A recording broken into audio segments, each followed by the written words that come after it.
8월 19일 수요일, 오늘 우리에게 주시는 하나님 아버지의 말씀은 로마서 1장 1절에서 4절 말씀입니다.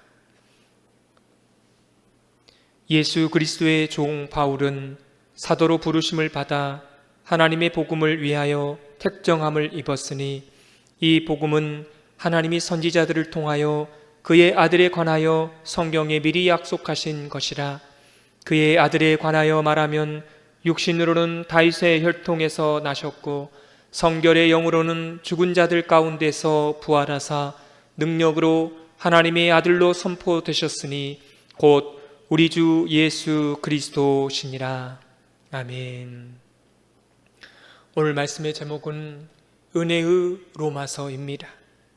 신약에 나와 있는 말씀 가운데 아주 중요한 말씀이 바로 이 로마서입니다. 로마서는 복음의 핵심 진리를 가장 체계적으로 정리해 놓은 책이기에 신약 성경 전체의 뼈대라고 해도 과언이 아닙니다. 그래서인지 로마서를 보면 이 말씀 때문에 인생의 송두리째 변화된 인물들이 참 많아요. 로마서에 도전을 받고 회심하고 거듭난 사람들이 많다는 겁니다. 예를 들어 성 어거스틴은 로마서 13장 13절과 14절을 읽다가 회심하였고 그 후로는 죄를 짓지 않았다라고 고백합니다. 또한 종교개혁자 마틴 루터는 로마서 1장 17절에 오직 의인은 믿음으로 말미암아 살리라고 하는 이 한 구절을 붙들고 종교개혁의 횃불을 들었습니다. 감리교의 창시자 요한 웨슬레 역시 로마서를 공부하던 중에 마음이 뜨거워지고 체험과 함께 거듭나고 회심하였습니다. 이처럼 로마서는요, 시대와 사람을 뛰어넘어 지금까지도 강력한 영향력을 끼치고 있는 말씀입니다. 사도 바울은 성경에서 13편의 편지를 썼습니다. 그런데 로마서를 제외한 나머지 12편은 모두 바울 자신이 세운 교회에 자신이 직접 목회하고 돌보았던 성도들에게 보낸 편지였습니다.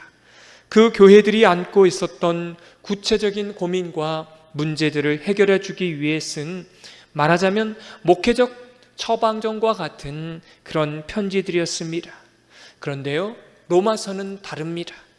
사도 바울이 쓴 편지인 것은 분명하지만 이 편지를 쓸 당시에 바울은 로마에 가본 적이 없었습니다. 훗날 순교하려 끌려갈 때야 비로소 로마 땅을 밟게 되는 거죠. 그 전까지는 로마를 방문한 일이 없었던 겁니다. 그렇다면 한 번도 가보지 않은 로마에 있는 사람들에게 편지를 썼다는 것은 무슨 의미일까요? 그것은 로마에 이미 자생적으로 예수님을 믿는 사람들과 교회가 세워져 있다라고 하는 뜻입니다. 바울은 자신이 세우지도 않은 얼굴도 모르는 그 성도들에게 깊은 관심을 가지고 편지를 썼습니다. 그리고 바로 그 마음에서 나온 편지가 구원이 무엇인지, 복음이 무엇인지, 예수님이 누구신지를 밝혀주는 아주 위대한 교리서, 바로 로마서가 된 것입니다. 여러분, 예수님은 이 땅의 말씀을 선포하시고요, 책을 하나도 남기지 않으셨습니다. 이 예수님의 말씀을 바울이 신학적으로 해석했습니다. 그래서 좀 과도한 표현일지 모르지만 만약 사도 바울이 없었다라고 한다면 기독교를 이렇게 교리화할 수 없었다라는 겁니다. 그 정도로 위대한 책이요, 로마서입니다. 그럼 로마에 자생적으로 믿는 기독교인들은 누구였을까요? 어떤 과정에서 예수님을 믿었을까요? 사도행전 2장 10절에 보면 많은 사람들이 6월절에 모여서 이제 하나님 앞에 예배하는데 그들이 방언을 하지 않습니까? 근데 그 방언 가운데 이런 말이 나와요. 로마로부터 온 나그네라고 하는 단어가 있습니다. 그들 가운데 각 나라 말로 방언을 하는데 로마로부터 온 나그네가 있었다라는 겁니다. 그럼 그들은 무슨 말로 방언을 했을까요? 당연히 로마니까 헬라어로 했겠죠. 바로 이들이 자생적으로 생긴 그리스도인이었고요, 이들을 위해서 로마서가 기록된 것입니다. 이 로마서에는 하나님의 은혜가 배어져 있습니다. 왜 은혜의 로마서가 되는지 몇 가지를 소개해 보도록 하겠습니다. 로마에 자생적으로 생긴 교회와 성도들은요, 직접적으로 사도 바울이나 베드로를 만난 적이 없습니다. 그러겠죠. 예루살렘에 있었으니까 만날 수가 없는 거죠. 사도나 목회자를 만나지 않고 스스로 공부하고 스스로 예수님의 말씀을 들은 이야기를 서로 나누면서 예수님을 믿었던 겁니다. 놀라운 사실은 그들은 우리에게 사도를 보내달라고 기도한 적도 없습니다. 그런데 어느 순간에 하나님을 사랑하고 하나님을 예배했더니 뜻밖의 편지가 도달하게 된 겁니다. 그들은 예상치도 못했던 사람의 편지가 온 거예요. 그 편지가 뭐였습니까? 사도 바울의 편지였던 겁니다. 여러분에게 묻습니다. 그 편지가 기독교를 좌우할 만한 가장 위대한 성경이 되었다라고 그 편지를 받아본 로마의 교인들은 알았을까요? 몰랐을까요? 몰랐겠죠. 그냥 우리가 알지 못하는 사도 바울이라고 하는 사람이 우리에게 편지를 보냈나 보다 하고 편지를 받아서 읽었다라는 겁니다. 근데 이게 기가 막힌 겁니다. 기독교를 소개하고 예수님의 모든 행적을 교리화하고 신학화한 놀라운 책이, 놀라운 편지가 도달하게 된 겁니다. 여러분, 여기서 첫 번째 은혜를 발견하게 돼요. 우리의 삶의 현장 속에서, 상황 속에서 예배하고 그 하나님을 깊이 사랑하면 하나님의 뜻밖의 선물이 보내어진다라고 하는 것입니다. 우리가 단 한 번도 구하지 않았지만, 단 한 번도 우리가 상상하지 못했지만 뜻밖의 하나님의 은혜의 선물이 기독교를 좌우할 수 있는 가장 위대한 책이 전해진 것입니다. 사랑하는 성도 여러분, 그래서 우리의 삶의 상황 속에서 기독교는 처음부터 크게 놀랍게 시작하지 않았습니다.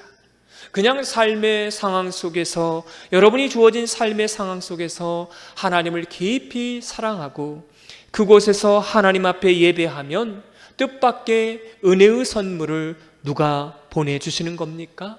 하나님이 보내주십니다. 그때는 그것의 가치를 모르지만 시간이 지나고 보면 내 인생의 가장 중요한 은혜의 선물이었다는 사실을 알게 된다는 것입니다. 이게 로마서를 통해서 보여주시는 첫 번째 은혜입니다. 또한 두 번째 은혜가 있습니다. 사도행전 20장 2절 3절에 로마서는 고린도에서 기록한다라고 나옵니다. 에베소를 떠나 헬라에 석 달 동안 머물렀던 곳이 바로 고린도이고요.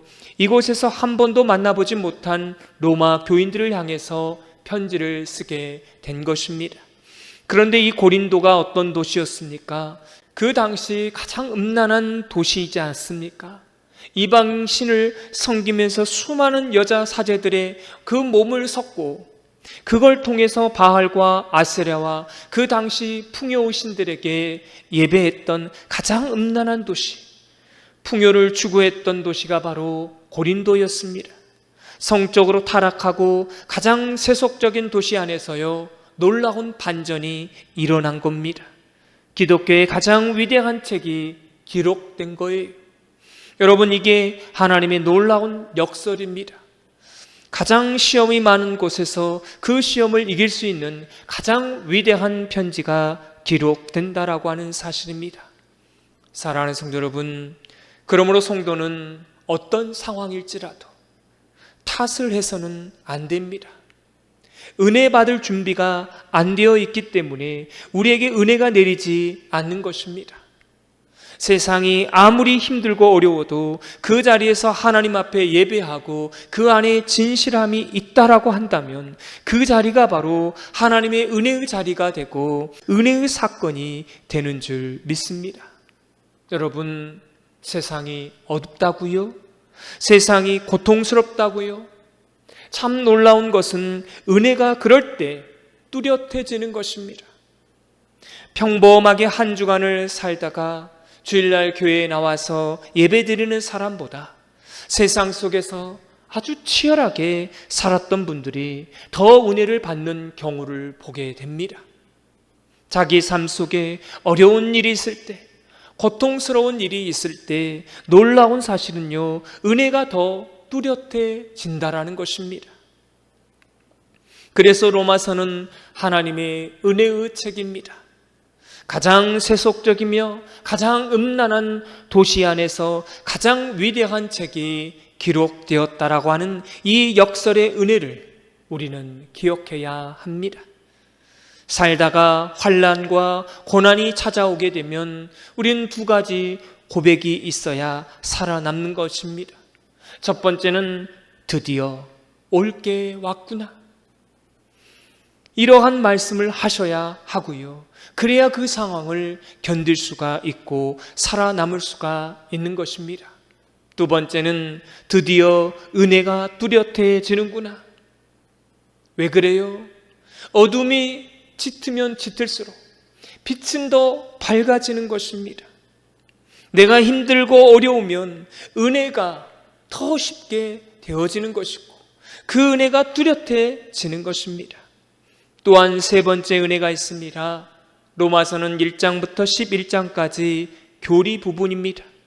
하나님께서 예수님이 어떤 일을 하셨고 어떤 분이시고 우리의 신분은 그래서 어떻게 바뀌었는가, 이런 이야기를 다루고 있습니다. 그런데 12장에서부터 마지막 16장까지는 윤리 부분을 말하고 있습니다. 이것은 이제 예수님을 믿었느냐 알았느냐, 그러면 믿는 자답게 그렇게 살아야 한다라고 하는 내용입니다. 사랑하는 성도 여러분, 여기에 하나님의 은혜가 있습니다. 우리가 예수님을 알고 하나님의 은혜 속성을 안다라고 한다라면 그 은혜를 지켜내려면 그 주어진 하나님의 말씀대로 살아내야 한다라고 하는 것입니다.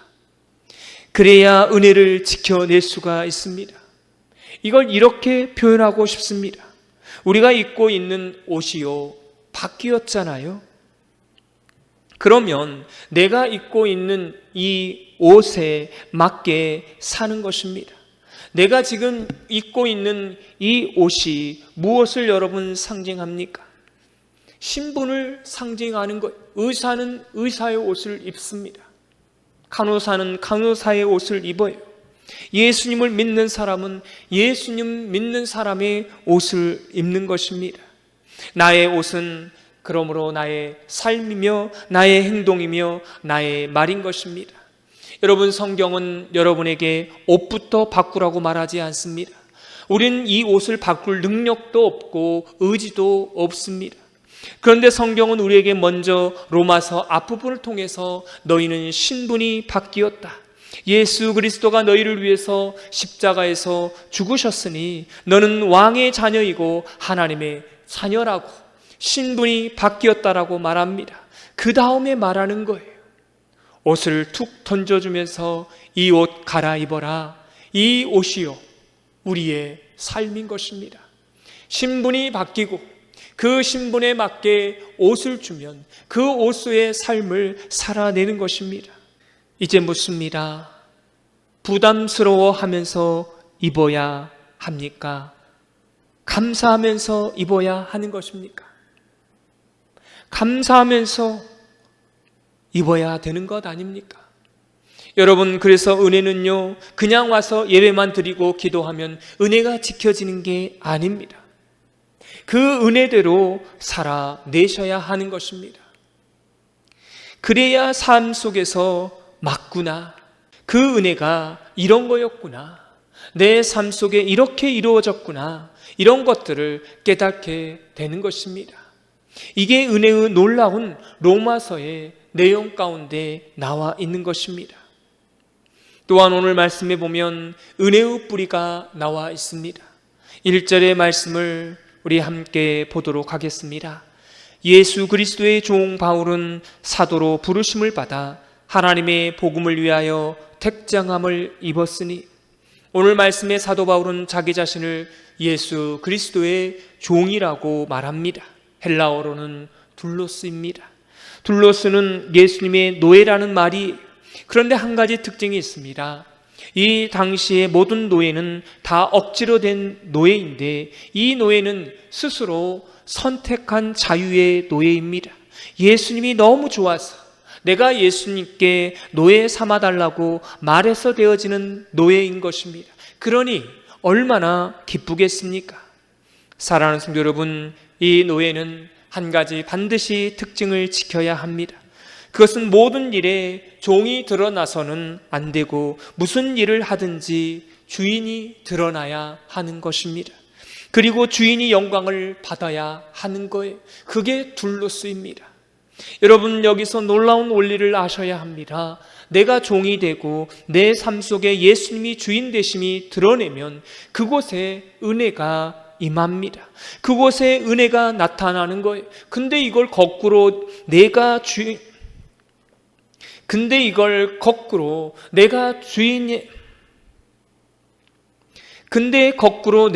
주인의 자리에 있으면 그곳에는 은혜가 사라집니다. 교만만 있고 자기 숭배만 있고 은혜라고 하는 속성은요 다 사라져버리고 마는 것입니다. 사랑하는 성도 여러분, 오늘 성경의 사도 바울은 자기 자신의 이름을 바울이라고 말합니다. 이 바울의 본래 헬라어는 파울로스라고 하는 단어인데 이것은 작다라고 하는 뜻입니다. 그런데 여러분에게 묻습니다. 이 바울의 본래 이름이 뭐였습니까? 사울이었죠. 사울의 이름의 뜻은 이겁니다. 요구하다라고 하는 뜻입니다. 많은 사람들은 사울은 크다라고 그렇게 표현하는데 아니, 원문을 보면 요구하다라고 하는 뜻입니다. 다시 말하면 자기 삶 속에 만족함이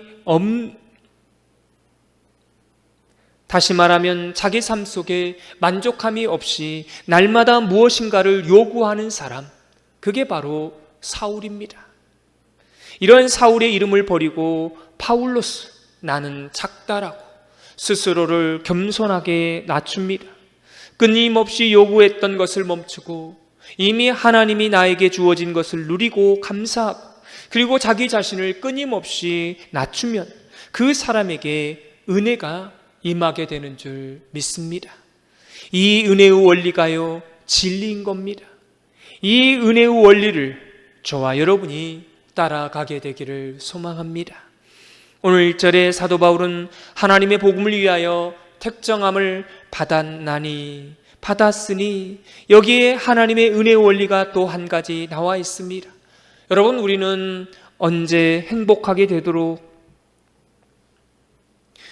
우리가 언제 행복하게 되어지도록 창조되었을까요?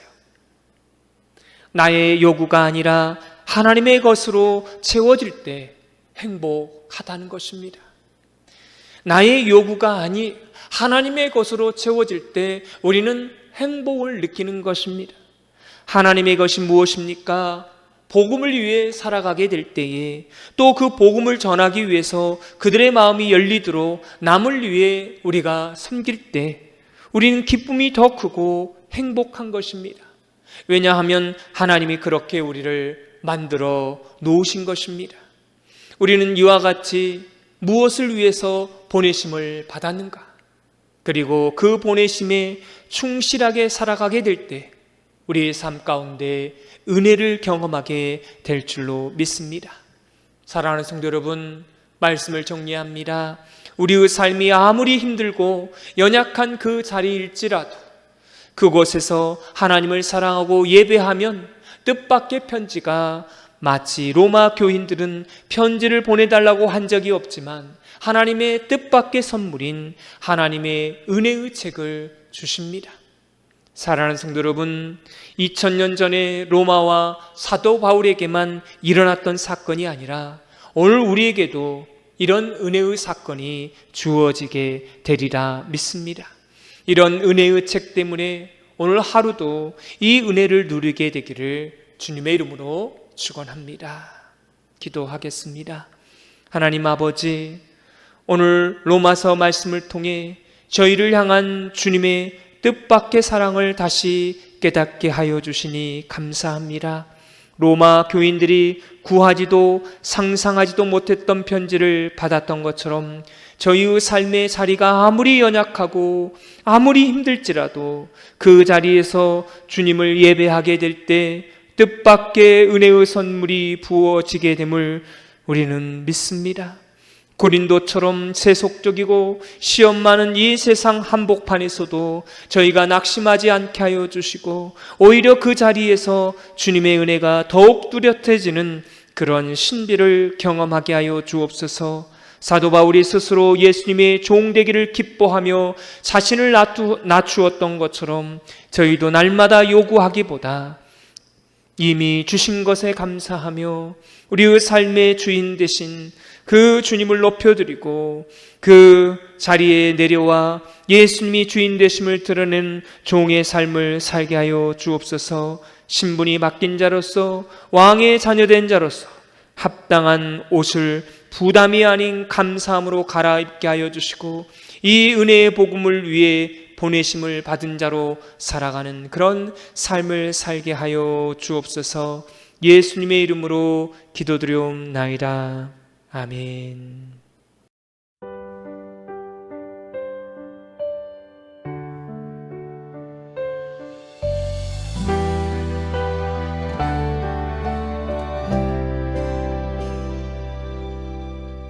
할 수 있는 게 없다 느낄 때 가슴이 무너져 내릴 때에 내 맘이 내 맘대로 안 될 때 아픔 속에 주저앉을 때 캄캄한 바다 앞이 안 보여 어디로 갈지 몰라 헤맬 때 주님의 빛이 나를 비추고 따스한 음성 들려오네요. 이제 내게 기대려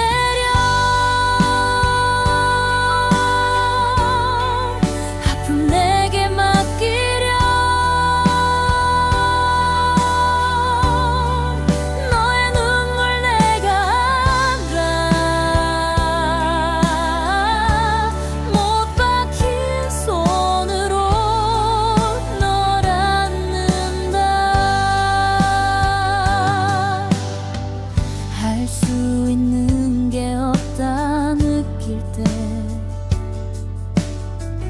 가슴이 무너져 내릴 때에 내 맘이 내 맘대로 안 될 때 아픔 속에 주저앉을 때